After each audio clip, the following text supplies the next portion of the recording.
Mari kita simak tausiah bersama Kiai Haji Mukhlason Rosyid. Selamat menyaksikan. Gimana caranya hati ini tidak protes Allah dengan adanya sikon yang tidak mencocoki, miturut menungso. Contoh, mestinya ngaji ngene iki mohudan lah ngene nggih. Lah, tapi mengapa Allah kok mendatangkan tetap hujan? Biar hati tidak ganjel. Itu bagaimana?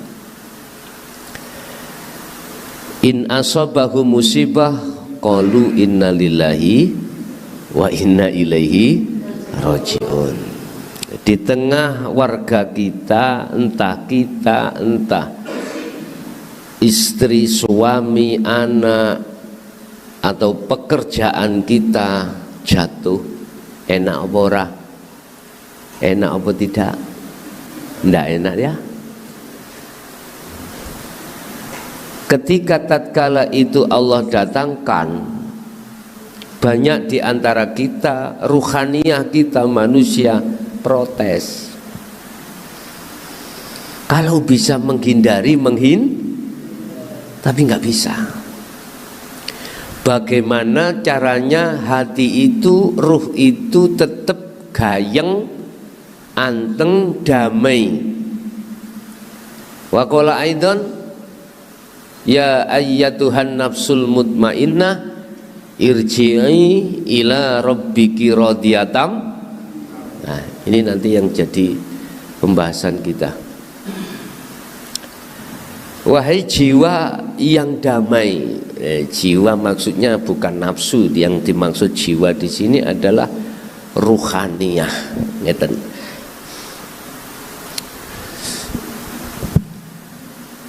Ruh itu kan ada dua sifat, Pak.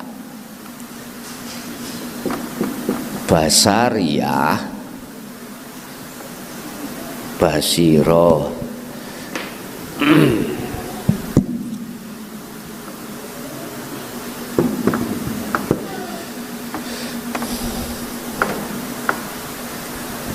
Ini di dalam diri kita. Basariyah, sifat basariyah muncullah nafsu, namanya nafsu nafsiyah dan amarah, lawamah dengan mutmainnah.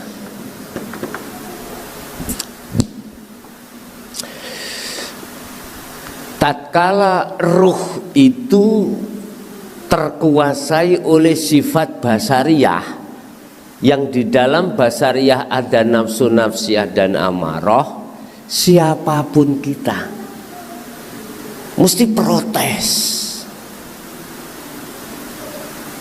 Usaha kita bangkrut secara syariat dikarenakan sebab musababnya itu ada teman kita yang ngerusak, kita tahu, dan atau jatuhnya ekonomi kita dikarenakan berbagai macam alasan. Siapa yang hatinya itu, ruhnya, ruhaniyahnya itu terkuasai sifat basariyah, mesti amarah, mesti ngamuk, mesti sumpek, mesti gelisah, mesti susah. Akhirnya kita cari dukun, ya, cari solusi bagaimana ekonomi kita itu bangkit kembali. Apakah itu salah? Miturut pandangan syariat atau basariyah nggak apa-apa. Tapi kalau dilihat dari sudut pandang hakikat sifat basiroh, Ruhaniyah yang seperti ini, ruhaniyah yang mata hatinya tidak bisa melihat kalau semua apapun yang terjadi itu karena Allah. Nah, inilah yang disebut di dalam Al-Quran, khatamallahu ala qulubihim, tertutup, buta. Terus yang sakit hati, panas hati itu siapa? Ya kita sendiri. Orang lain tidak ikut panas, enggak. Ya kalau sengenge matahari, Pak, kita semua ikut panas. Kalau panasnya hati, kita sendiri. Terus bagaimana caranya ketika Allah menghadapkan suatu saat kondisi yang seperti ini, dan pasti semua akan mengalami, entah badan sakit, anak sakit, istri suami sakit, ya toh? Seperti saya saat ini kan sudah kurang sehat saya, tapi alhamdulillah matur suwun, tadi mantun makan apa? Pencit, pedes, biar semangat tambahan. Tadi saya di rumah, mohon maaf, ngelentu mawon sampai saya berangkat dari Mojokerto ke sini tidur aja tadi. Udah urusan barangkali nanti saya di sana disehatkan Allah atau tidak, bahkan dimatikan Allah, saya ridho ikhlas, nggak ada masalah. Daripada mati di atas mangkupur,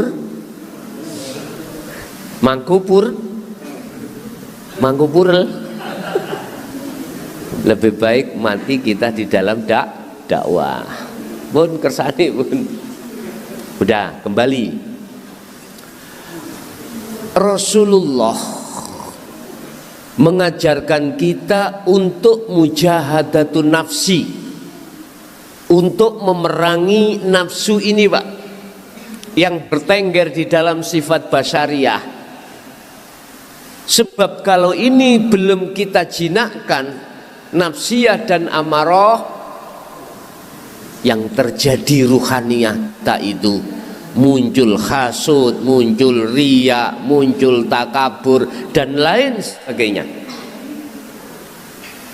Inilah salah satu yang dikhawatirkan Rasulullah.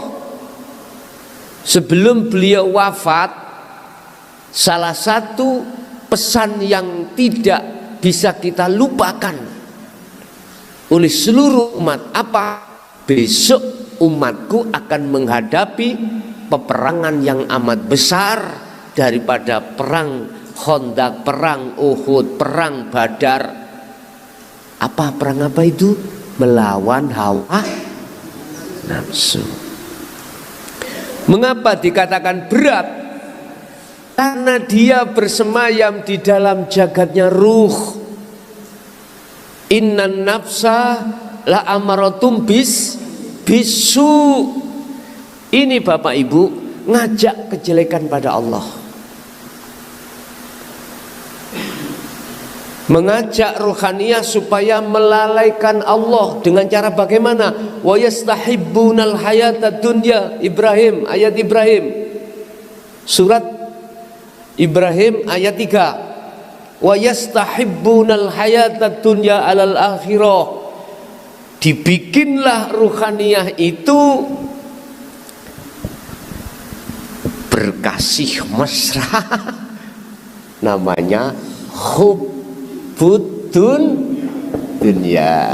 Kalau dalam Al-Quran dikatakan hubbus syahawah, hubbus syahawah, cinta neneng atiku enak rek dadi kiai, ya enak rek dadi kiai ngalor ngidul terus disembah-sembah wong, iku nafsu. Muncullah namanya iktimad. Apa itu iktimad? Nantinya gila kehormatan. bahaya ini.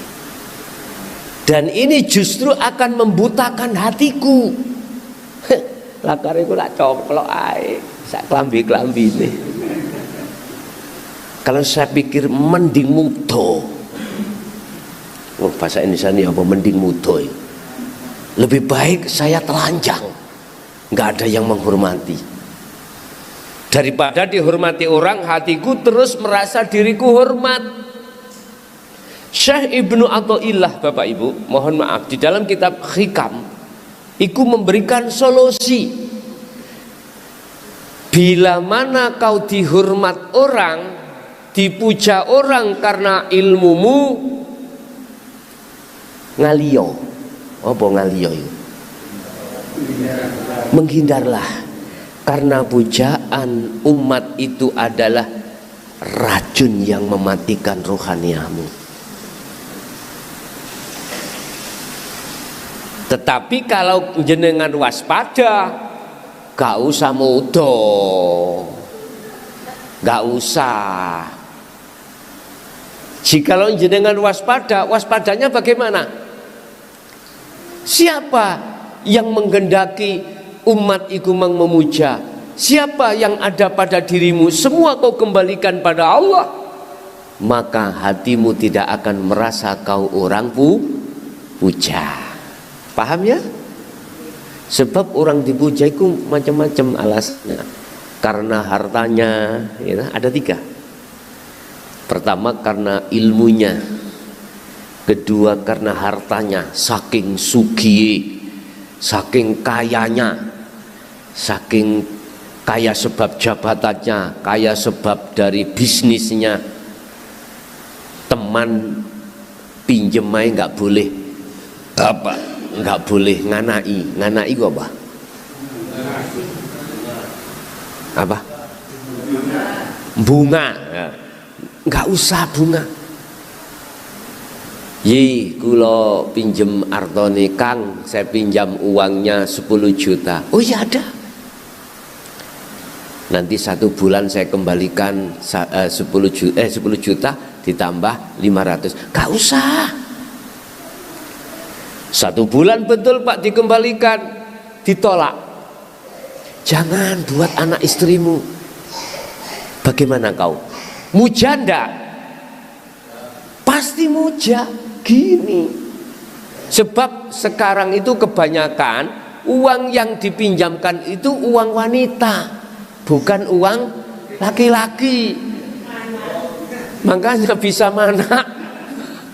Bisa berbunga. Coba melihat seseorang seperti itu, pasti sekampung mengatakan gini ya, hormatlah kita akan muja. Nggak pernah ada orang pinjem terus ditolak, nggak pernah. Kenal gak kenal dikasih, karena hartanya tidak habis-habis sih. 2, ada orang dipuja karena perilaku kita secara fisik. Menurut manusia dia adalah orang yang salih. Kalau dalam kitab Hikam disebut al-ubad, ahli ibadah. Memang dia nggak berdakwah, dia orang nggak punya, tapi perilakunya itu sama orang lain baik sekali, ibadahnya baik. Pasti sekampung mengatakan orang begini. Bahayanya kita ketika ada di situ dalam hati merasa lebih baik daripada orang lain, lebih pandai, lebih macam-macam. Ini akan bahaya kita. Justru ini yastahibbunal hayatad dunya. Nafsu membikin seperti ini supaya menutupi terhadap antara ruhaniyah dengan Allah, sehingga ainul basirah, matanya ruh, itu disebut mata hati yang buta, tidak bisa melihat Allahnya yang memiliki, Allahnya yang segala-galanya, nggak bisa. Masih muncul dalam diri kita, aku bos, semuanya aku. Kok gak aku ngono? gak ketolong awakmu, kok gak aku. Subhanallah, bahaya. Ini tertanda di dalam ruhaniyah kita itu dikuasai oleh sifat basariyah. Kata Rasul, lawan, perangi, mujahadatun nafsi, mujahadah, perangilah nafsu di dalam dirimu yang seperti itu. Inilah Bapak Ibu mengapa para masyayikh kita, guru-guru kita yang mendidik kita tentang ilmu tauhid tujuannya untuk melemahkan nafsu. Tapi terus si ayat tadi ono, nafsu itu selalu mengajak melalaikan Allah. Tidak hanya di luar sholat, di dalam sholat pun kita lalai dari Allah. Fawailul lil musallin alladzina hum an sholatihim sahun, lalai terus. Sehingga beliau-beliau guru-guru kita yang mendidik ruhaniyah kita lewat dinul tauhid, dinul haq, inilah semata-mata supaya ruhaniyah kita betul-betul mau memerangi terhadap nafsu dua ini, kita lemahkan. Pertama. Kedua, di dalam diri kita ada sifat basiroh. Tadi ayatnya, inna nafsa la amaratum bisu illa rohima rabbi. Ada nafsu yang dirahmati. Ini Pak, lawamah dengan mutmainnah. Lawamah kita itu munculnya hati jenengan iki merasa bersalah pada Allah. Bersalah ya Allah, ketika kita dihadapkan takdir yang tidak enak tadi Bu ya, tadinya ngamuk-ngamuk ya, ngamuk-ngamuk. Nek lawamah muncul dalam hati jenengan, sadar, ya Allah saya salah. Saya protes dengan adanya ketetapan Allah, sama halnya saya ini dolim terhadap Allah. Sadar. Jadi lawamah ini mendidik ruhaniyah kita supaya lekas taubatan nasuha. Lah, ketika taubatan nasuhan telah dilakukan oleh ruh, maka selanjutnya nafsu mutmainnah itu akan memberikan didikan terhadap ruhaniyah dengan akhirnya di dalam Al-Quran apa didiknya? Harus kembali pada Allah. Kembali ke apa dah? Kembali yang dimaksud kembali itu Pak, ruhaniyah harus melakukan tahalli ke tajalli, melakukan nafi isbat, melakukan penafian atau pemfanaan, meniadakan keakuannya ruh yang selama ini yang merasa dirinya yang memiliki, yang berkehendak, yang beraf'al dan lain sebagainya. Disuruh ruh ini untuk melepaskan rasa memiliki, rasa yang berkehendak, mempunyai keyakinan bahwasanya makhluk ini mempunyai penguasaan, disuruh untuk melepaskan. Mutmainnah ini menyuruh nafsu untuk melakukan hal itu. Kembalilah pada Allah. Artinya tadi kan saya merasa diri saya yang alim, lah gitu toh. Contoh mawon. Mutmainnah mendidik kita, lepaskan kau merasa dirimu yang alim, tetapkan semuanya itu yang alim adalah Allah. Tentunya Bapak Ibu, ini kita lewati harus dengan kholwat, harus dengan zikir. Dan zikir itu ada yang dimaksud tatmainul qulub, zikir yang menjadikan hati jiwa damai. Itu zikir yang bagaimana? Ini selama ini para masyayikh tidak terang-terangan untuk menyampaikan. Padahal sudah disampaikan lewat cara isyarah. Lah sekarang kita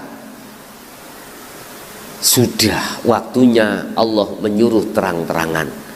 Al-Hijr ayat 94 sampai 95. Bagaimana Rasulullah menyampaikan tentang zikir, bagaimana Rasulullah menyampaikan tentang tauhid la ilaha illa anta wa ana fasda. Apa bahasa fasda? Sampaikan dengan terang-terangan Muhammad. Subhanallah. Apa yang diperintahkan Rasulullah itu Allah menyuruh menyampaikan dengan terang-terangan.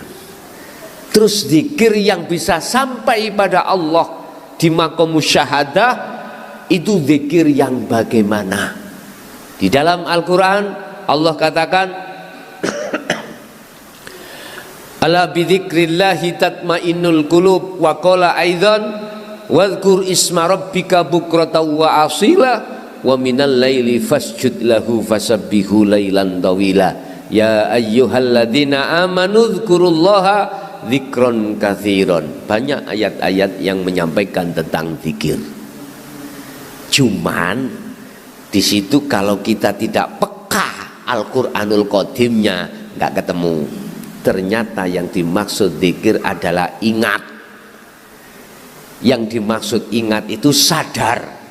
Ruh iki kudu sadar, kalau bukan ruh semata-mata yang memiliki semuanya. Siapa? Ruh harus sadar semuanya yang memiliki adalah Allah. Inilah yang kata Rasul, wada'u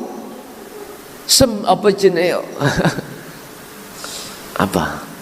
Ketika saat di iman ke ihsan itu loh. Anta budallaha ka'annaka taroh. Ruh harus sadar kalau semuanya itu yang memiliki, semuanya yang berkehendak, semuanya yang berperan hanyalah Allah. Di mana Allah itu? Di dalam diri ruh dewi. Di dalam, di luar Anda. Di depan, di belakang, di kiri, di kanan, di atas, di bawah. Wal awwal wal akhir wadh-dhahiru wal batin. Ruh itu sadar lan menyadari bahwasanya semua yang segalanya itu hanyalah Allah Subhanahu wa ta'ala. Niki mutmainah. Kalau ini sudah mengatakan hal itu, ya ayyatuhan nafsul mutmainah, dikatakan wahai jiwa yang damai, irji'i, balio siro, kembalilah kau ila rabbiki, terhadap Tuhanmu. Kalau kau betul-betul mau kembali kepada Tuhanmu dan kembalimu apa radiyatan mardiyah, ridho tanpa ada tendensi apapun, Allah akan fadkhuli fi ibadi wadkhuli jan ruhaniyah, jadi anteng. Bahasa isyarat jannati iku damai, anteng, nggak ada apa-apa udah. Apa ruhaniyah kita itu nerimo walaupun hujan. Karena ruhaniyah bukan melihat hujannya, tapi melihat Allahnya di dalam dan di luar yang menjatuhkan itu kalau mau. Tandanya orang yang sudah sampai di situ nafsunya lemah. Nafsu yang ngajak elek itu lemah. Sementara nafsu illa rohima rabbi, nafsu yang dirahmati Allah kuat. Ini illa rohima rabbi, ya ta? Kecuali nafsu yang dirahmati. Subhanallah. Selalu tunduk roh ini pada Allah nantinya. Kembali kepada judulnya tadi. Apa judulnya tadi? Bagaimana menciptakan ruhaniah jenengan iku sendika dawuh patuh nang Allah. Ruhaniah bukan jasmaniah. Kita manusia dihadapkan dua takdir. Takdir qobdi dan takdir basti. Takdir qobdi, takdir di mana miturut kita manusia pada umumnya itu enggak enak. Qobdi,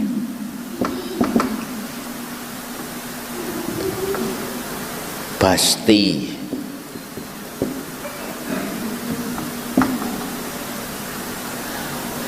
Qobdi gak enak, Pak.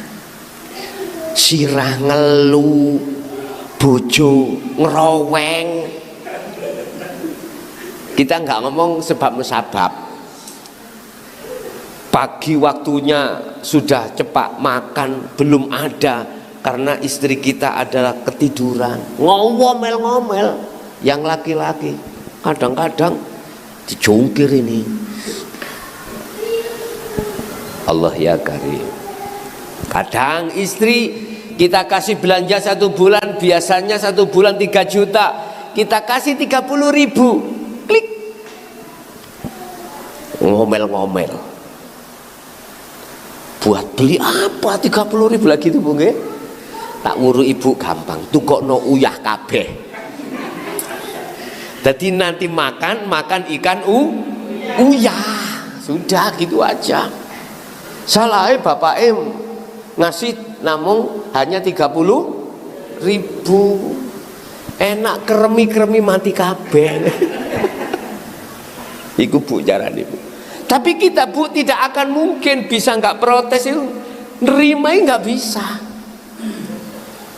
Hati kita akan mengatakan matur suwun ya 30.000, nggak bisa.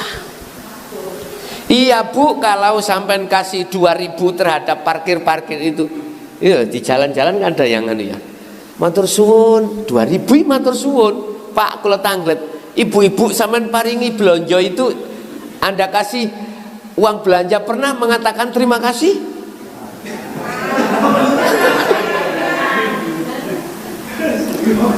Kadang-kadang loh ya, kita ngasih orang yang menyeberangkan jalan, kita kasih 5.000, gimana jawabannya? Masya Allah, matur suwun pasti. Kadang kita belum haji, matur suwun bah, gitu ya. Istri kita sendiri kita kasih 1 juta 1 bulan, kadang-kadang mencoco. Karena zamannya sekarang itu 1 bulan gak unsum 1 juta, paling gak 3 lagi itu, Bu ya. Karena kita kebutuhan makan itu mahal-mahal. Nah, terus suami kita kerjanya dapatnya gitu, terus gimana lagi? Kita nggak bisa, Pak Bu, menerima qobdi ini jikalau nafsu nafsiyah amarah masih kuat, nggak bisa. Sebab ini nafsu nafsiyah itu membuat ruhaniyah bercinta terhadap kesenangan dunia. Kalau kesenangan dunia tidak didatangkan, nggih metotok. Apa bahasa Indonesia metotok? Jengkel.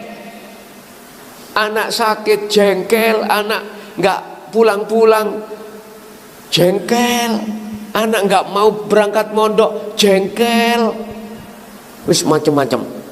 Subhanallah, Rasulullah yang beliau mengkhawatirkan terhadap umatnya itu tatkala dihadapkan qobdi ini, ruhaniyah kita itu tidak menerima dengan kenyataan. Sebab percaya dan tidak percaya, walaupun gak enak itu datang tanpa dikehendaki Allah, saged tidak bisa.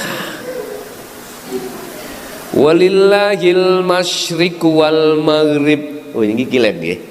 Bingung kula nek ngoten ya. Kula kinten mriko wetan kebalikan. Oh leres nggih. Kilen. Nika kilen nika wetan. Oh nggih kula sing bingung nek ngoten ya. Mulai jagat timur sampai jagat barat sekecil makhluk apapun, debu, atom, itu yang menggerakkan adalah Allah. Suami kita kasih uang 1 juta, kalau tidak digendaki Allah sakit datang pada anak kita, apapun bentuknya yang gak nyocoki kok dini, tanpa Allah gak bisa. Kita gak bisa sadar Pak kalau semuanya di situ Allah, manakala nafsu-nafsiyah amarah itu belum jina. Padahal Allah katakan in asobahum musibah qalu inna lillahi wa inna ilaihi rajiun. Tatkala kau ditimpa perkara yang gak enak, kembalilah pada Allah. Bahasanya qalu, ngucaplah inna lillahi, sesungguhnya ini datangnya dari Allah, wa inna ilaihi rajiun, dan kembali pada mocotok. Nggih ya, mocotok. Tapi ruhaniyah kita tetap gak iso nerimo. Estu.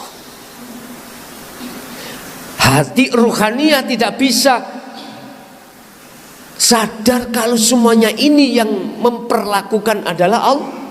Mboten saged Pak, mboten saged. Padahal ayatnya sudah ditekankan, kembalilah kau pada Tuhanmu, sadarlah semua ini yang melakukan, yang memperjalankan adalah Allah Subhanahu wa ta'ala.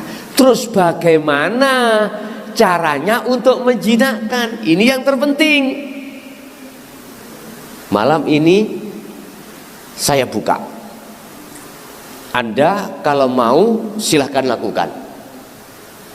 Kalau sudah melakukan Anda hasilnya tidak sesuai dengan ilmiah ini, datang ke Mojokerto, antem nomu klason ini. Sungguh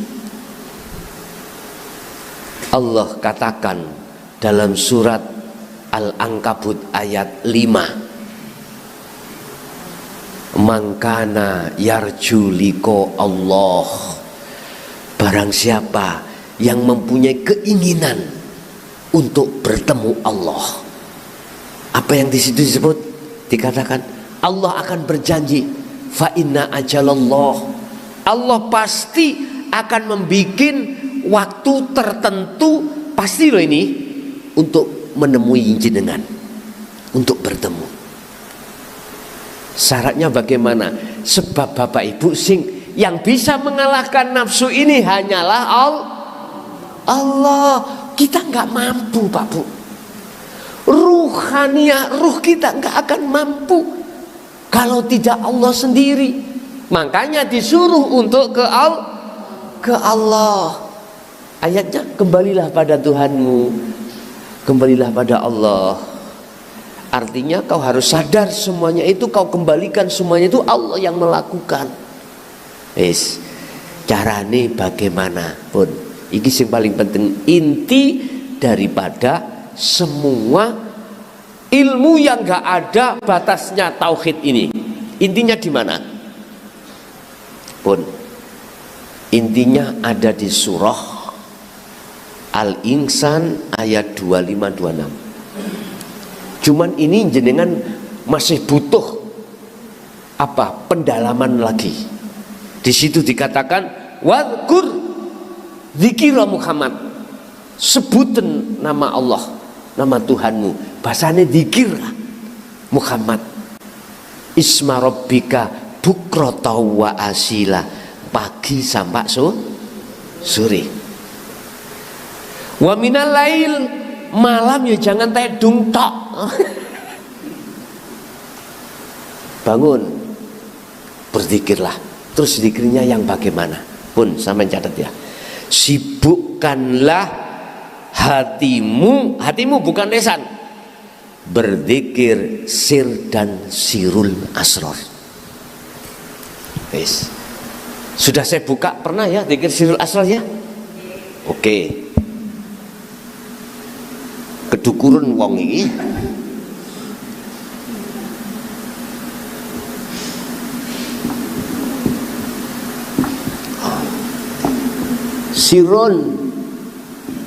Sirul asror. Bagaimana dzikir sir?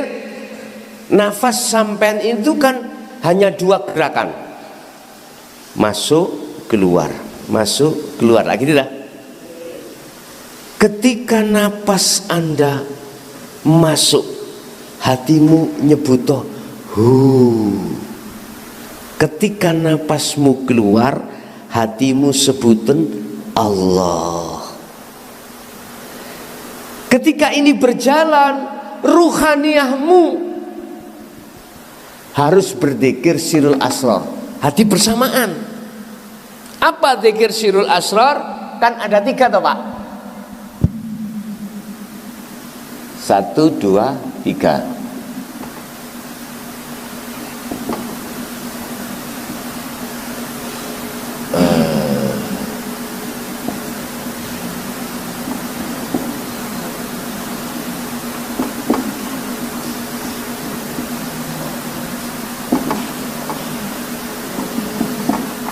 Apa sih sirul asrar itu? Di dalam rahasia ada rahasia lagi. Contoh, di dalam lampu itu ada cahaya. Di dalam cahaya ada padang, ada terang. Dengan terang itulah maka kita akan bisa melihat wujud apapun yang ada di depan kita. Udah, di dalam lampu lentera itu ada cahaya. Di dalam cahaya ada terang. Itu surat An-Nur ayat 35, nurun ala nurin. Di dalam cahaya ada terang. Ya ini terang ini. Ketika kita melihat apapun kelihatan, itu namanya terang. Di dalam hati jenengan itu ada iman, rasa. Orang Jawa mengatakan rasa. Al-Quran mengatakan al-iman bil haq, yang Rasulullah katakan imannya sudah ihsan. Ruhaniyah jenengan harus mengimani, merasakan bahwasanya yang mengeluarkan nafas, masukkan nafas adalah hidup. Sebab tanpa hidup di situ, nafas tidak bisa keluar dan siapakah hidup itu? Al-haqqu laisa bimahjubin, itulah Allah subhanahu. Di mana orang syariat gak wani ngomong Allah itu urip, gak wani, gak berani. Padahal itu adalah yang memiliki nama Allah. Udah tak buka di dalam surah Al-Isra ayat 1. Sekarang kan masih bulan Rejab pun habis ya.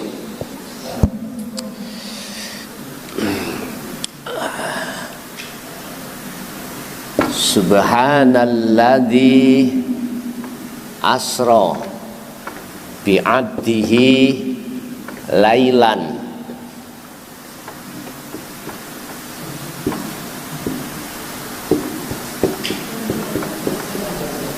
Surat Al-Isra ayat 1.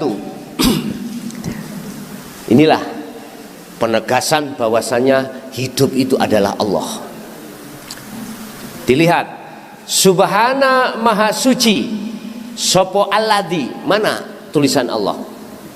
Enggak ada. Karena Alladzi yang Maha Suci itu menegaskan bahwasanya yang memiliki nama Allah adalah Zat. Ini yang saya kasih bunderan. Zat bahasa umum, bahasa kita hidup. Jawa urip, ya. Oke. Asra kang nglakokake sapa alladzi, asra yang memperjalankan siapa hidup, memperjalankan terhadap siapa? Bi abdihi, kelawan kawulane alladzi, secara syariat adalah Nabi Muhammad sallallahu alaihi wasallam. Ini lailan ing dalem waktu wengi. Saya terjemahkan pada diri kita. Dialah yang maha suci hidup itu yang ada pada diri Anda, yang memperjalankan diri Anda dari rumah sampai ke musola ini. Percaya nggak percaya, tanpa Allah, tanpa hidup, kita nggak bisa berkumpul di sini.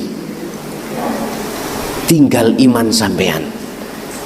Iman yang ada di situ, tolong keluarkan. Sadarohe ruh, yang mengeluarkan napas dan keluar itu adalah Allah. Sadarlah ruh, bahwasanya yang menggerakkan semua alam itu adalah Allah. Bila mana ruh itu bisa merasakan, mengimani hanya Allah, hanya hidup alladzi ini yang memperjalankan, maka tertanda ruh itu sudah berlaku zikir sirul. Di tahapan pertama, su'aul basiroh, pancaran hati, iman hanya pada Allah lah atas segala-galanya. Kalau ini sampai teruskan, maka Allah akan menarik ruhaniyah itu terhadap maqam musyahadah, bertemu Allah yang disebut ainul basiroh. Apa? Bertemu, melihat terhadap hidup, baik yang ada di luar jenengan iki maupun di dalam jenengan. Allah hidup itu tidak hanya di atas saja, juga di dalam air, di dalam tanah, di dalam tembok. Udah nggak ada ruangan sekecil apapun kecuali dipenuhi oleh Allah. Fa aina ma tuwallu fa thamma wajhullah. Dimanapun kau mengarah, bertempat, bersikon, di situ ada wajah Allah. Kita akan bisa bertemu di situ manakala pagi sampai sore malam sibukkan ruhmu, hatimu berzikir sir dan sirul. Udah di situ kok Allah dewi, Allah sendiri yang memperjalankan dan membimbing jenengan, bukan orang lain. Paham ya? Gak usah takut nanti gak ada begebluk melebu Agus. Enggak, Allah sendiri. Di situ berbagai banyak kita ketika Solo itu pengalaman Allah menarik ruhaniyahmu ke atas sampai tahu jasadmu ada di bawah. Kadang-kadang ini jamaah mikir takut, aku kok iso balik anakku bagaimana, bojoku si ayu, bisnisku ya apa, ketakutan. Kemudian dia nggak mau meneruskan suluknya. Hati-hati, jangan takut. Kita tidak akan pernah takut manakala sirul asrornya itu sampai asto terus, sirul asrornya sampai pegang teguh. Faqadistamsaka bil urwatil wuthqa lam fisomalaha. Kau kalau sudah megang sirul asror terus, maka kau tidak ada rasa takut karena sudah sadar yang memperjalankan Anda itu cuman juga Allah. Penak wis. Makanya cinta itu gak ono sing sejati kalau tidak cinta, bercinta pada Allah. Bu, sampean ojo percaya mbek bapake. Wis dek aku sehidup semati. Gak percaya. Gak percaya. Sampean sedo golek maneh wong lanang iku. Nggih, wantere.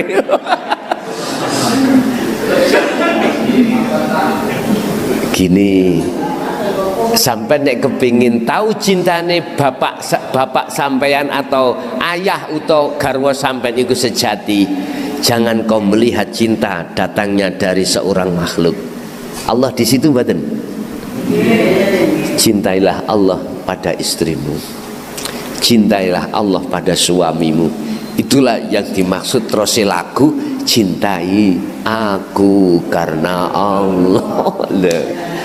Lah di situ gak gak krono cantiknya, gak krono hartanya, gak karena nasabnya, gak karena apa, enggak, karena Allah. Tapi munculnya itu macam-macam. Sing penting bagaimana caranya jenengan iki mau bisa memerangi nafsu dalam diri kita masing-masing sehingga sifat basariyah itu tidak terlalu muncul. Kembalilah pada Allah, dan hanya Allah yang bisa mengalahkan nafsu dengan cara berzikirlah mulai pagi sampai sore sak mampune Bu, sak mampunya. Enggak terus dipaksa harus berdetik bernapas, enggak. Sak mampunya jenengan. Ketika jenengan masak sak mampune jenengan zikir sir dan sirul asrar. Gus, sir wis sudah enggak ikut sebab kuncinya di sirul asrar. Saya langsung ke sirul asrar tanpa ngucap. Bagus, silakan. Aslinya zikir sir atau jahri itu sebagai pendorong aja untuk mengingatkan supaya ruhaniyah itu berzikir pada Allah. Zikiri ruhaniyah itu gak nyebut nama Allah, gak disebut, gak nyebut, cuman diem, hati merasakan, mengimani sesungguhnya apa yang ada di dalam atau di luar dirinya semua itu adalah Allah Subhanahu wa ta'ala. Itu mungkin Bapak Ibu yang bisa kami sampaikan terkait masalah bagaimana kita ketika saat dihadapkan Allah qabdi ruhaniyah kita enggak protes. Jawabannya kembalilah pada Allah. Ya nek pasti gampang ae wis kata terang. Gampang. Siapapun kita nek nerima perkara enak gak protes iku wajar ngoten nggih. Wis sawen ae. Rezeki lancar, dagangan habis terus, omsetnya bertambah. Satu bulan biasanya 10 juta, ini ratusan juta. Tambah seneng mboten? Bisa membantu fakir miskin, bisa menyantuni anak yatim, wis bisa ngutangi teman-teman. Enak tok, sapa sing gak iso. Tapi nek dihadapkan jatuh, bangkrut, ngreges ati. Udah nggih. Kula niku sondok ora penak awak memangi. Iklime pun ganti Pak Bu. Sakniki mari mangan sambel napa wau? Pencit sehat maneh pun alhamdulillah. Pun kita masuk pada sesi tanya jawab. Barangkali ada yang perlu ditanyakan, kami persilahkan. Niki sasi ruah tasik saged nggih. Dereng pos monggo. Ini kan Rajab ya, masih ada ya. Saya juga mohon maaf bulan kemarin Bu ya, saya ada jadwal dinas itu ke Jakarta itu. Saya kalau tidak ikut ya juga nggak penak. Makanya mohon maaf bulan kemarin kami tidak bisa mengikuti ngaji. Nggih, monggo menawi ada yang dipertanyakan kami persilakan. Assalamualaikum warahmatullahi wabarakatuh. Waalaikumsalam warahmatullahi wabarakatuh. Ini bertanya Gus, Allah menciptakan berbagai macam suku, bangsa, serta agama. Iya betul. Kalau Allah memang berkehendak menyatukan seluruh dunia dengan kunnya, dibuat Islam semua, makrifat semua, kan Allah dengan sendirinya mampu. Gus. Dan saya tanyakan, apakah mungkin di luar agama Islam itu bisa mengalami ma'rifatullah Gus? Apa mungkin di luar agama Islam itu makrifat? Makrifat. Sampun? Wis nomor kali Gus. Nomor kali. Apakah orang-orang yang sudah dalam tataran makrifat Gus, apakah tidak bisa tergelincir atau kepleset? Apakah orang-orang yang sudah di makrifat, apakah tidak bisa tergelincir atau terpleset? Gitu. Padahal kan ada orang Jawa bilang gini Gus, saat tiba-tiba nih wong lek wis tekan makrifat tiba sik nang dhuwur kasur, ada yang bilang gitu Gus. Nggih. Sekian, wassalamualaikum warahmatullahi wabarakatuh. Waalaikumsalam warahmatullahi wabarakatuh. Innalladzina amanu surat Al-Baqarah mangkisen padosi. termasuk orang yang beriman, orang Yahudi, orang Nasrani, kemudian apa di situ? Yang percaya terhadap Allah hidup itu sebagai Tuhannya, maka semuanya akan diberikan balasan di surga. Termasuk orang apa itu? Kalau percaya bahwasanya Allah hidup, Tuhan itu, dia beriman dan percaya, dia pasti akan dikasih Allah balasan di akhirat, di surga itu. Itu maksudnya apa? Gini, berawal dari Allah punya kewenangan menyatukan umat. Nah, entah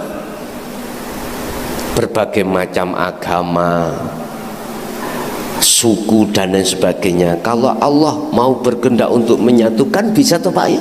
Wong Allah itu in arada syai'an ayyakula lahu.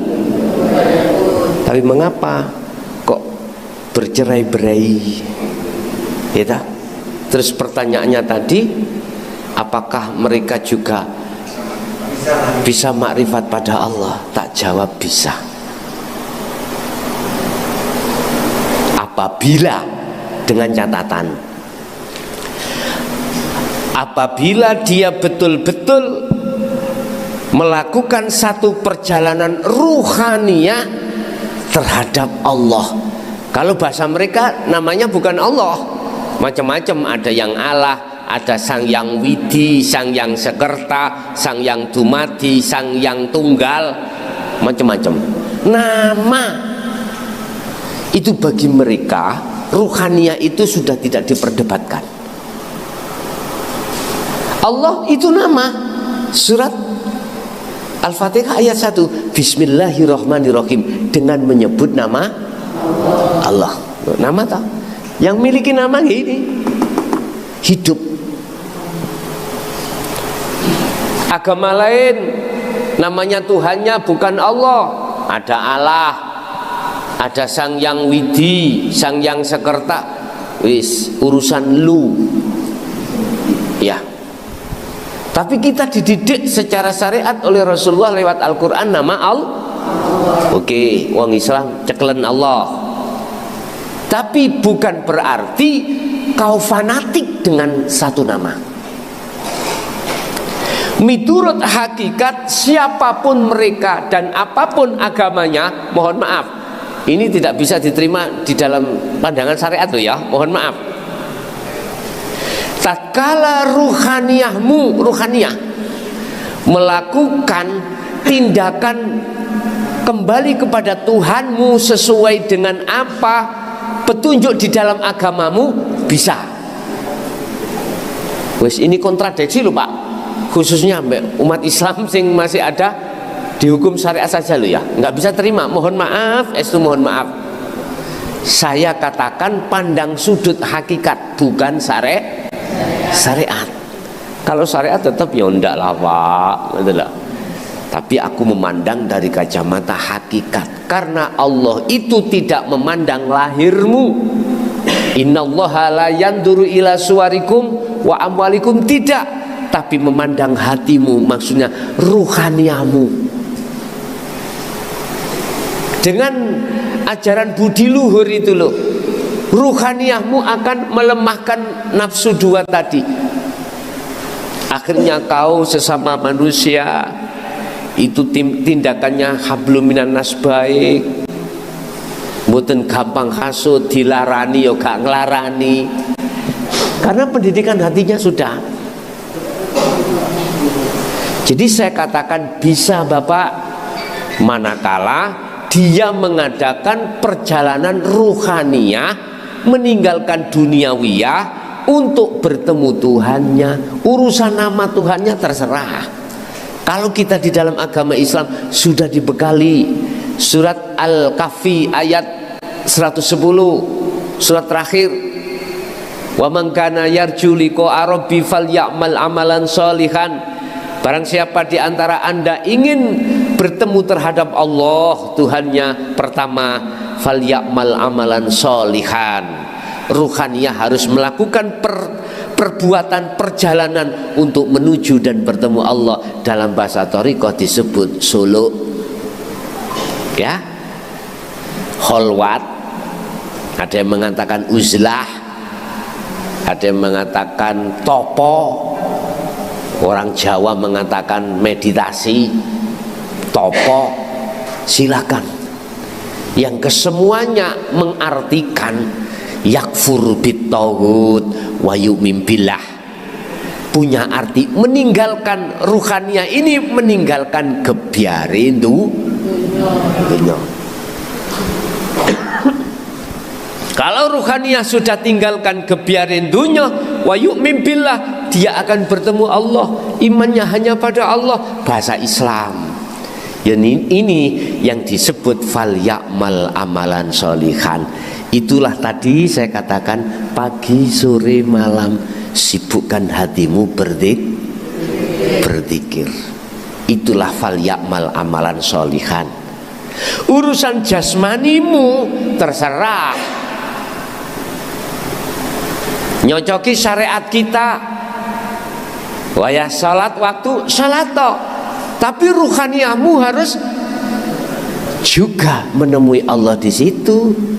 Jasmani kita kerja, silakan kerja, tapi ruhaniyahmu temulah Allah di situ. Ruhaniyah sampai niku mangan, rokokan, ngombe, silakan. Yang penting ruhaniyahmu itu bertemu Allah di situ. Ini yang terpenting. Ini namanya fal ya'mal amalan sholihan. Syarat pertama untuk bisa bertemu pada Allah itu tadi. Kedua, wala yusyrik bi'ibadati rabbihi ahadah. Kau harus mengesahkan Allah. Artinya, jangan pernah kau mempunyai iman bahwasanya yang berperan itu kau bos, bukan kau, bukan makhluk, tapi Allah. Yang jerone dohir iki lho Pak, bangsa halus iki le, ya iki hidup. Imanmu harus ada di situ. Wala yusyrik, jangan kau menyekutukan terhadap Allah ketika Anda iku mangsuluk, ketika Anda iku beramaliyah. Artinya iman kita tidak boleh selain Allah. Sapa sing ngaji ku muklahason, oh syirik kaulah, nggak boleh itu. Harus punya iman hidup dalam diri saya, di luar saya. Sebab tanpa itu muklason nggak bisa nyocot. Benar? Estu, saya ini cuman lapangan aja Bu.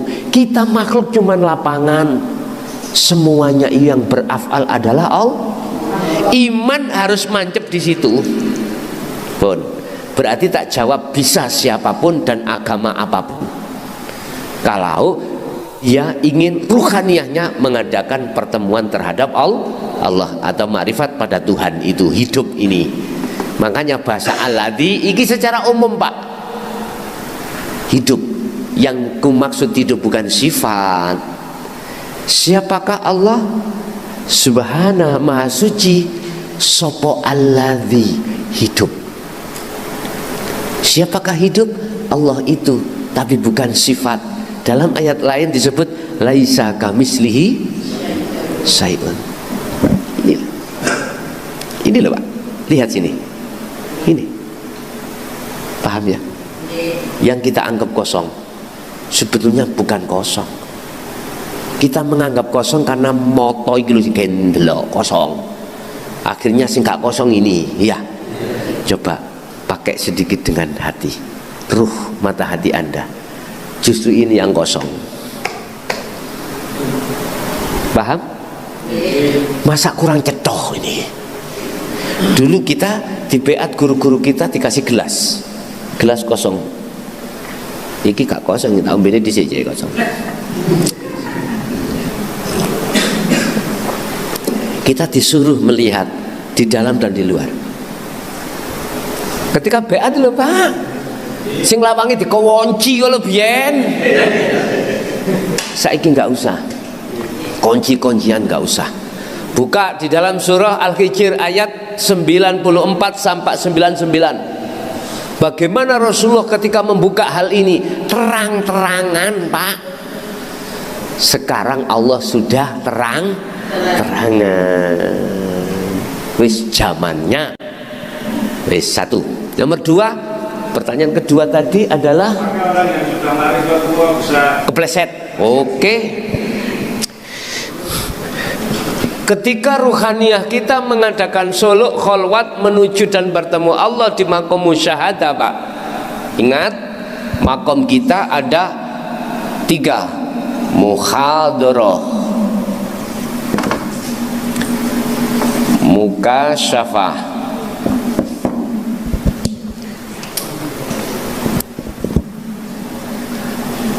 musyahadah. Wis tak dudingane wis. Kha muhadharah. Ini alam kasunyatan niki, ya. Di sini sebetulnya ada makom musyahadah juga. Kalau rohaniyah bisa tembus. Udah. Mukasyafah adalah makom gaib, gaibnya makhluk. Di situ ada alam malakut, jabarut, lahut. Bisa. Ketemulah kita ketika suluk di mukasyafah malaikat, malakut alamnya. Kita bertemu jin, bertemu iblis, ketemu surga, ketemu neraka, apapun alam barzah. Itu alam gaib. Jadi ruhaniyah sampean matanya dibuka di dalam mukasyafah. Tapi ingat ya, setinggi apapun mata hatimu bisa mengetahui di dalam alam mukasyafah, itu tidak berguna. Dan itu bukan tujuan si salik untuk kemusyahadah bertemu Allah. Bukan tujuan. Di sini ada alam lahut, di mana semua kekasih Allah yang dari unsur para nabi, para rasul, wali-wali Allah jadi satu di situ. Manakala mata hatimu sudah memanjang melihat setinggi itu tidak berguna bagi si salik. Sebab tujuan si salik ketika suluk harus ke makom musyahadah. Disinilah makom gaibnya Allah. Yang tadinya Allah gaib menjadi tidak gaib. Sesungguhnya Allah itu huwa al-haqqul mubin. Sesungguhnya Allah itu jengleh. Bahasa Indonesia ini wangel, Pak, kula itu jengleh-jengleh. Terang benderang. Bagi siapa itu? Ammal arifun, bagi mereka yang ruhaniyahnya itu sudah makrifat Allah. Wis. Ketika kita ditarik Allah di musyahadah, di sini ada 3 golongan, Pak. Musyahadah ini Pak ya. 1, 2, 3. Pertama musyahadatul fana. Kedua adalah musyahadatul kamil. Ketiga musyahadatul baqa. Apa fana? 1 hari ketemu 50 waktu sholat. Secara syariat ketemu 5 waktu. Secara hakikat ketemu 50 waktu. Terhitung 24 jam. Hujahnya, dalilnya di dalam surah Al-Baqarah ayat 238. Khafidu ala sholawah was sholatil wusta. Ini sholat yang langgeng. Kita mengatakan sholat daim, sholat yang langgeng. 50 waktu dulur. Hitungan jam 24 jam. Kita 24 jam dikasih Allah 50 aktivitas. Tidak zuhur, asar, maghrib, isya, subuh saja. Termasuk kita masak, kita nyambel, kita makan, kita beol, kita apapun. Terhitung semuanya 50 waktu. Isra Mi'raj asalnya 50 waktu, bos. Ojo dianggap 5 waktu. Kerja apapun di total jenderal 24 jam. Itu bisa kau penuhi manakala Anda tidak wassolawah saja, tetapi wassolatil wusta juga. Manakala Anda juga melakukan ini, pasti khusyuk. Wa qumu lillahi qanitin ay khashiin. Sampai ditegaskan Allah, orang-orang mukmin manakala yang melakukan hal ini. Saya melihat surat Al-Mu'minun ayat 1 dan 2. Qad aflahal mu'minuna alladzina hum fi sholatihim khashi'un. Kak yang seperti tadi, Bang. Sahun. Paham ya? Wes, ketika di fana kita 24 jam itu makrifatnya cuma sedikit, Bapak. Umpama sholat duhur 4 rakaat, mungkin khusyuknya cuma 1, yang 3 melawakra. Ingat sana, ingat bini, ingat istri, ingat suami, ingat kerjaan, biasa. Tapi untung masihan, ya tak? Untung. Nanti bagaimana sih tanda-tanda makrifat itu? Oke. Terus kamil ini kebalikan. 24 jam dia lebih besar makrifatnya daripada tidak. Otomatis 2 ini kan jatuh juga, Pak, kepleset.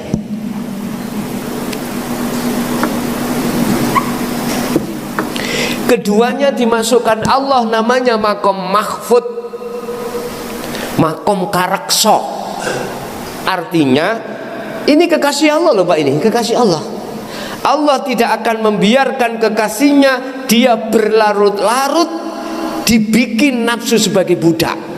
Akhirnya diselamatkan, ditarik lagi ke musyahadah. Paham ya? Terus pertanyaannya, apakah salah jatuhnya fana dan kamil ini? Tidak. Liyabluwakum ayyukum ahsanu amala wala bagin wala antin innallaha ghafurur. Allah mengampuni karena apa? Karena sebetulnya nggak ada niat kepingin jatuh, tapi dijatuhkan Allah. Dalam hatinya siapa yang menjatuhkan? Allah tahu. Laksana kita bulan puasa besok jam 12 siang bangun, perut lapar, di depan ada kopi, ada rokok, ada nasi, kita makan semuanya. Nasinya nasi sate 10 sendok, tinggal 1 sendok, ingat lu ya saya puasa. Tidak diteruskan, yang 9 sunduk yang sudah masuk tidak membatalkan puasa. Lah gitu toh? Karena kita lupa kalau kita puasa. Nggak ada unsur kesengajaan, nggak ada. Memang dilupakan Allah. Tapi jangan-jangan sampai yang tinggal kari sunduk, eman kak ya. Kita makan sekalian. Maka disitulah letaknya kita dikatakan batal puasa kita.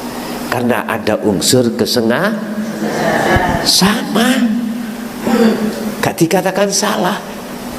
Terus bagaimana untuk mengkondisikan fana ke kamil itu? Kembali kepada pesan tadi, pagi sore siapa yang terus menjada wajada, siapa yang terus hatinya disibukkan untuk zikir, dia akan cepat untuk naik kelas.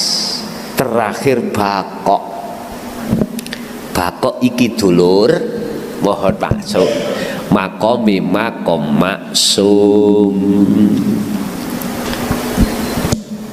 satu detik pun tidak pernah lalai dari Allah.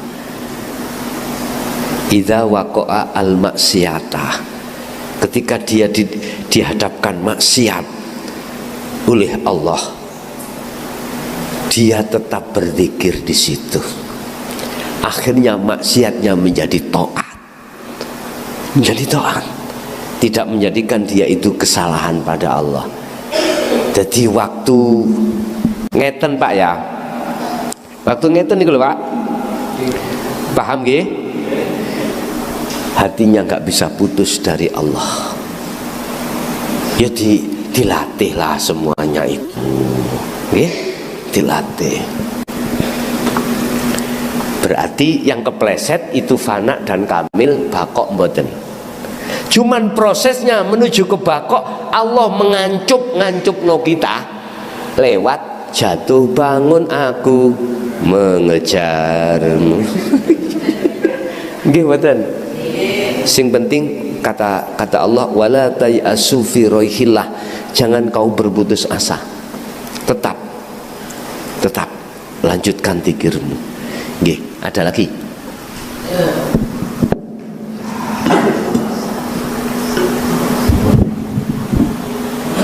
Assalamualaikum warahmatullahi wabarakatuh. Badhe nderek tanglet Gus.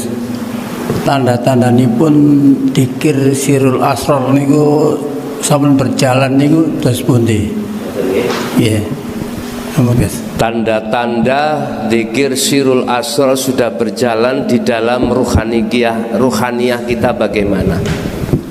Ketika jenengan saat menghadapi kondisi apapun, ruhaniyah sampean saged sambung tembus pada hidup di situ. Akhirnya kesimpulan hati sampean imannya, karena itulah semuanya yang melakukan. Itu siapa? Allah. Itu berarti sirul asrar berjalan. Kondisi apapun, contoh kita sholat mulai takbir, ini sampean pingin sholat khusyu'ah, gampang sebetulnya. Ketika takbiratul ihram sampai salam, sibukno ati iku dzikir sirul asrar. Dzikir wis gak ngucap lho. Merasakan siapa yang menggerakkan ini di dalam dirimu, siapa? Akhirnya Allah terus memberiku. Lesan boleh membaca Fatihah, hatimu hanya merasakan Allahnya yang memiliki. Inna sholati wa nusuki wa mahyaya wa mamati lillahi rabbil alamin. Ini Pak, apapun bentuk aktivitas sikon yang kita hadapi, dikatakan sirul asrar itu sudah berjalan. Ruhaniyah iki, talinya ruhaniyah pada Allah langsung sambung. Ada setrumnya Pak, ada setrumnya. Nek, ingat langsung semuanya itu adalah Allah. Kalau Anda bisa seperti ini, nggak mengenal kata susah, la khaufun alaihim walahum yahzanun. Siapa itu? Ala inna auliya Allah. Dialah kekasih-kekasih Allah. Kekasih Allah itu gak mesti ngalor ngidul nggawa serban ning, gak. Iso uga dia tidak berbaju. Kalau boleh saya katakan, di Madura ada Batu Ampar. Mbah Mukhlis ada yang kenal? Batu Ampar, Mbah Mukhlis. Kenal ya? Itu ada sejarah beliaunya dengan saya, ada sejarah. Gak usah saya ceritakan. Termasuk. Jadi kekasih Allah itu bisa menjadi pedagang. Allah menaruh kekasih Allah itu bisa dia menjadi pemulung. Tidak hanya jadi kiai. Enggak. Tidak harus dia itu pengikutnya banyak, punya pondok. Enggak. Tergantung Allah meletakkan. Bahkan dong ya, dia backgroundnya itu orang yang kita anggap jelek, bisa jadi loh itu. Makanya kita jangan gampang suudzon terhadap orang lain. Intinya siapa kekasih Allah itu, Dialah yang selalu memegang tali Allah. Apa tali Allah? Adzikru bisiril asrar. Pun itu tok. Dulu nggak berani Pak buka sirul asrar, nggak berani. Wong beat aja semuanya harus tertutup. Harus. Kita cuma dikasih tahu gelas ini di dalam dan di luar sama ndak. Setelah itu kadang dikasih air, sama ndak yang ada airnya dan tidak. Kalau kita masih mengatakan nggak sama, nggak masuk biat kita. Makanya mengapa asyhadu itu harus ke ilallah. Ruhaniyah harus ke hidup. Dan hidup itu tidak butuh tempat. Makanya kalau sudah sampai ke hidup makrifat itu nggak ada dohir, nggak ada batin, nggak ada awal, nggak ada akhir. Sebut-sebutan itu sudah tiada. Paham Pak Ge? Jadi itulah tanda kalau sirul asrnya sudah berjalan. Pas jenengan di rumah tangga, ibunya itu tadi ngerutuhno piring pecah karena ngamuk-ngamuk. Jenengan gak iso ngamuk. Karena sambung tali ruh dengan Allah sudah ada, langsung klik Allahnya, senyumlah. Akhirnya ibu besok beli lagi ya. Akhirnya sak lusin dipecah kabeh Pak. Perawat Bu di toko masih banyak beberapa lusin. Nggak bisa sampai marah, nggak bisa Pak. Nggak bisa, pokoknya nggak bisa marah. Karena ruhaniyah sampean iku bercinta terus dengan Allah. Lah, mengapa Allah kok nguji seperti ini? Mengapa? Hanya satu, untuk menguatkan tauhid makrifat sampean pada Allah. Makanya jangan heran kalau semakin sampean sudah masuk di dalam hakikat makrifat, mengapa ujianku tambah besar? Yaitu tadi, karena Allah sayang padamu supaya kau tambah kuat tauhidmu, gitu loh ya. Gus, kula sak joge waktu saya masuk di tauhid hakikat makrifat, ekonomi saya tambah hancur, bini saya purik. Saya kasih tahu kau, itu sudah ujian dari Allah, punya maksud sendiri. Bapak Ibu, tapi tidak mesti Allah menguji di situ. Kadang ekonomi sampai diuji tambah baik. Hati-hati. Lebih baik diuji ekonomi hancur daripada tambah baik. Itu kalau Syekh Ibnu Athaillah. Kalau siapa? Abu Hasan Asadili kebalikannya, diuji dunianya mewah tambahan. Dunianya mewah, tambah sugih. Lah, tapi dia tetap berzuhud di situ. Tetap dia zikir sirul asrnya jalan. Udah, jadi kalau bisa jangan dibedakan enak gak enak, itu juga sama. Letak samanya di situ ada Allah. Nggih, ada lagi?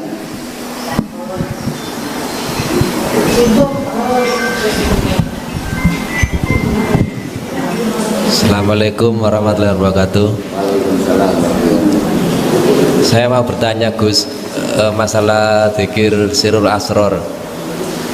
Dalam satu hari kan kita istilahnya terkadang kita kentut, terkadang kita istilahnya buang air besar, ada sebesar ada kecil.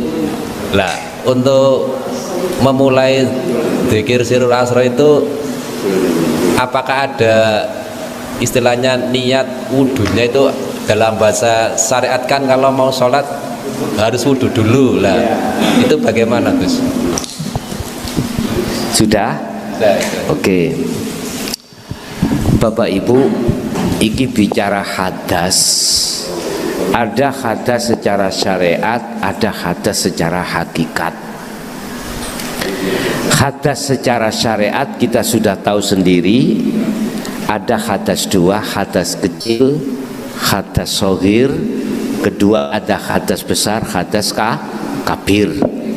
Hadas kecil ada kaitannya dengan masalah wudhu, hadas besar ada kaitannya masalah jinabat. Terus bagaimana di dalam hakikatnya ketika kita berzikir sirul asrar? Apakah ada niat? Apakah ada syaratnya untuk kita itu? Katanya itu sholat itu ada wudhunya. Apakah begitu? Wes, ada 3 proses yang harus kita alami sebagai syarat mutlak untuk melakukan sirul asrar. Apa? Pertama, ilmu.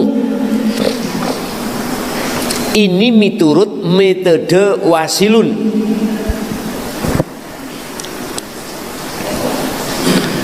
Metode untuk menuju dan bertemu Allah itu ada 2, Pak. Ada wasilun, ada majdubun. Pilih mana sampean, terserah. Wasilun itu pasti pertama ilmu, kedua amal, ketiga istiqomah. Kalau majdubun tidak ada. Apa ilmu? Taklim niki, Pak. Setiap kita bulan 1 bulan itu kan diberikan ilmu, wawasan tentang masalah ruhaniyah, isinya tauhid. Kalau ini sudah, kedua adalah amal. Amal berarti praktek. Prakteknya yang tadi saya katakan, dzikir sir dan sirul itu amal. Istiqomah terus menerus. Ilmu inilah yang akan merubah mindset iman jenengan. Dulu sampai iku disuruh ngimani isise sebab angin. Nggih mboten? Sampai dipaksa untuk beriman percaya isisnya ini sebab angin, basahnya ini sebab hujan air. Iman kita dulu dididik seperti itu, Pak. Panas apa ini? Kita dikasih iman kalau api itu yang memanaskan. Paham ya? Oke. Setelah ilmu ini kita dapatkan, yang muncul dari tauhid la ilaha illa anta wa ana, yang disebut huwallazi arsala rasulahu bil huda wa dinil haq, aidinu tauhid, merumuskan, mengubah mindset iman kita yang asalnya beriman terhadap tadi angin, dipaksa untuk beriman hanya karena Allah. Hidup di situ. Setelah itu sudah masuk, maka dibekalilah si ruh ini dzikir sirul asrar untuk menemui hidup di situ. Jadi ilmu ini bisa dikatakan merubah yang asalnya kita itu tidak punya wudhu, akhirnya punya wudhu. Datangnya ilmu ini, ajaran ini untuk merubah mindset iman ruhaniyah kita. Itulah kul ja'al haqqu wa zahaqal batil innal batila kana zahuqa. Ketika kebenaran ini datang dalam ruhaniyahmu, maka imanmu sudah tidak terhadap makhluk. Kalau syariat ya tetap, Pak, ngomong isi sebab angin yang ditimbulkan oleh kipas, karena syariat kita memakai akal. Kalau tidak dipetek, ya toh, kipasnya kan gak mumet. Kalau nggak mumet kan nggak metu angine, akhirnya nggak isis, akal masuk. Tapi hati, imannya, waktu dulu akal memberikan ajan kepada hati atau roh untuk beriman terhadap angin. Sekarang kebenaran sudah datang, imannya ruhaniyah jenengan diubah. Berimanlah pada Allah di situ. Hidup itu sebab tanpa hidup, tanpa Allah itu nggak mungkin kipas itu bisa menyala, nggak mungkin angin itu bisa mendinginkan. Lah barulah jenengan amal, praktek, mempraktekkan, akhirnya bertemu hidup. Mari iman, su'aul basiroh, kemudian ainul basiroh bertemu. Terus yang ketiga hakul basiroh, udah nyata, gak bisa berubah imanmu. Inilah iman yang murni, dan inilah yang dipesankan oleh Imran, yang dipesankan oleh Nabi Ibrahim, ya bunayya la tusyrik billahi syai'an inna syirka la zulmun adzim. Anak putuku, jangan sampai ruhaniyahmu itu menyekutukan Allah. Jangan kau menyekutukan Allah dengan sesuatu yang lain. Apa itu? Imanku dinginnya, isisnya sebab angin tadinya, sekarang sudah tidak.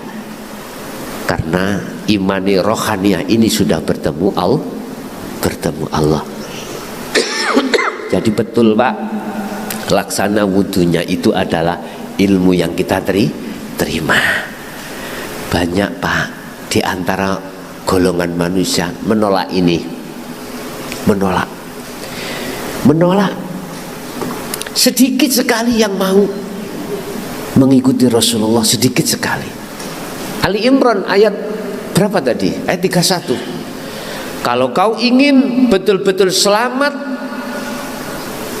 duniamu, jasmani dan ruhaniyahmu, dunia akhiratmu, fattabi'uni, kata Rasul, ikuti aku. Kita jasmani ditata Rasulullah lewat hukum syariat. Kita rohaniyahnya ditata Rasulullah lewat hukum hakikat. Jasmani lewat syariat menimbulkan akhlak namanya istimaiyah. Akhirnya hablum minan-nas, sesama manusia bagus. Habl, tali. Terus ruhaniyah kita ditata akan memunculkan akhlak ilahiyah kepada Allah. Hablum minallah, bagus. Kalau kau mengikuti aku, kata Rasul, yuhibbukumullah wa yaghfir lakum dzunubakum wallahu ghafurur rahim. Kau pasti dijadikan Allah sebagai kekasihnya. Ini Rasulullah mengatakan ini. Lah ikuti aku ya apa maksudnya? Saya mengikuti kanjeng Nabi jenengan ya Rasulullah yang bagaimana? Dijawab, jangan syariat tok, juga hakikatnya supaya bisa makrifat pada Allah. Sampai ditekankan sallu kama raaitumuni usolli, salat awakmu sing kaya aku. Salat sing kaya aku sing ya apa? Millata Ibrahim hanifa. Al-Baqarah 135. Yang condong ruhaniyahnya itu terhadap tauhid, seperti nenek moyangnya Nabi Ibrahim. Nggih, leres Pak.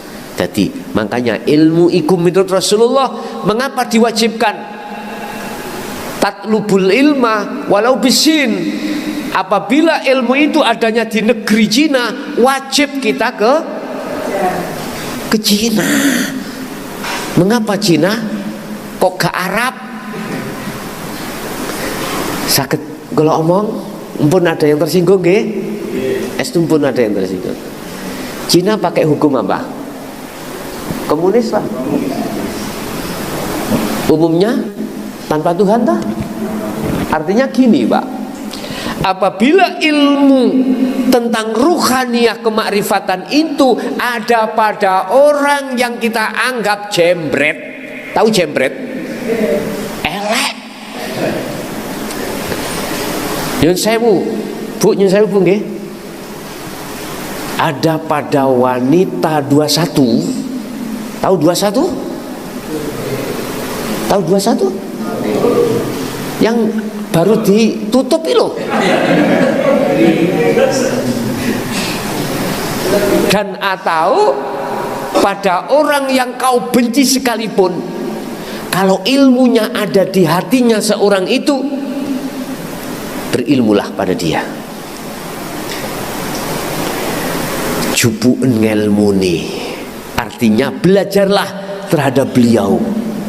Mohon maaf loh, ada cerita hikayah seorang wanita berhidung belang, pekerjaannya tiap hari melayani laki hidung belang.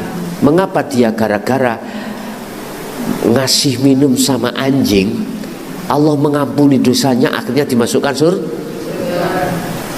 Bukan lantas kita habis seperti itu cari anjing, nggak bisa Pak.